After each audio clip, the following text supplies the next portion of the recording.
Joining us on the news is Aghogho Oboh. He's a Foreign Affairs Analyst. Thank you for joining us on TVC News at 7. Well, it's the first Commonwealth Day since the transition of Queen Elizabeth II. Tell me, what do you think will be the outlook of the Commonwealth now, post Queen Elizabeth era? Absolutely, very important because it was, once again, thank you very much, for hooking up with me. But I think that, one of the most important things that the late Majesty Queen Elizabeth achieved was the expansion of the Commonwealth. I mean, she came into reign shortly before many African countries got their independence from Britain, and did see its expansion also to, and of course, the relevance of what you call the Commonwealth today, made up majorly of African countries that were colonized by the United Kingdom. So it's very important that King Charles makes a statement to the effect that, many of the countries who were part of the Commonwealth did admit when she passed on that they were scared of what the future of the Commonwealth will be. They had said Queen Elizabeth did take a lot of pain in building the organization, and many of them actually had remained there simply because of what she had done to foster the unity of the Commonwealth as it is today. So for him, he's inherited a large organization, and just like you pointed out in the speech by the Commonwealth Secretary General, that what is very important is how we can forge together the member nations. We're in a very polarized world as we see today, and the questions often have been asked, what ties do we have with the colonial overlords dating back to several decades in today's world, and how important is that? And the issues that were pointed out in the statement put out, the environment, how do you talk about education just a short while ago, culture. These are common values that I think the Commonwealth states do share common objectives and goals and, of course, aspirations. Indeed.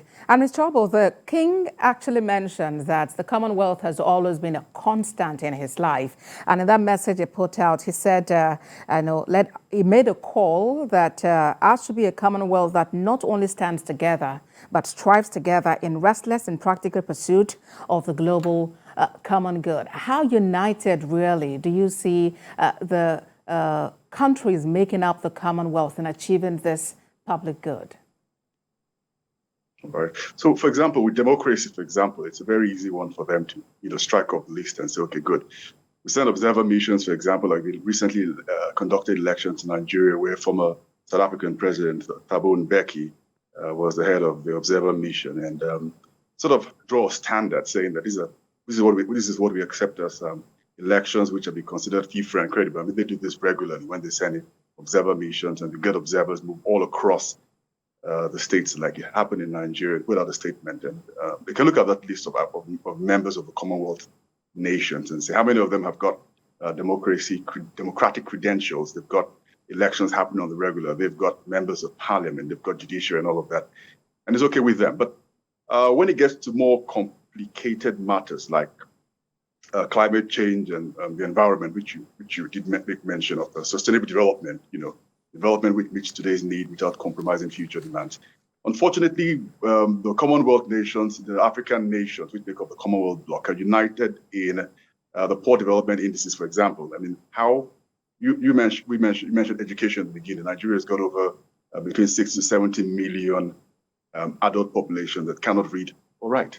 I mean, that's massive. That's several nations put together. The last Human Development Index, you saw Nigeria's ratings with literacy very high. Number of children who are out of school. UNESCO says we're closing in over 20 million children. So the goal, I think, will be around the Human Development Indices of parameters, how the countries can unite in not only dealing with the problems for today, but also making sure that what is being put in place across the capitals of major Commonwealth countries is striving to get themselves, rather than at the bottom of the rung of development, closer to the middle, and of course, ultimately get into the top rungs of the ladder where you have the big players playing. So in marking this Commonwealth Day, it's a call to action for nations to forge together and achieve public good. Aghogho Oboh joined us from Canada. He's a Foreign Affairs Analyst. Thank you so much for talking to us on TVC News at 7. Thank you very much.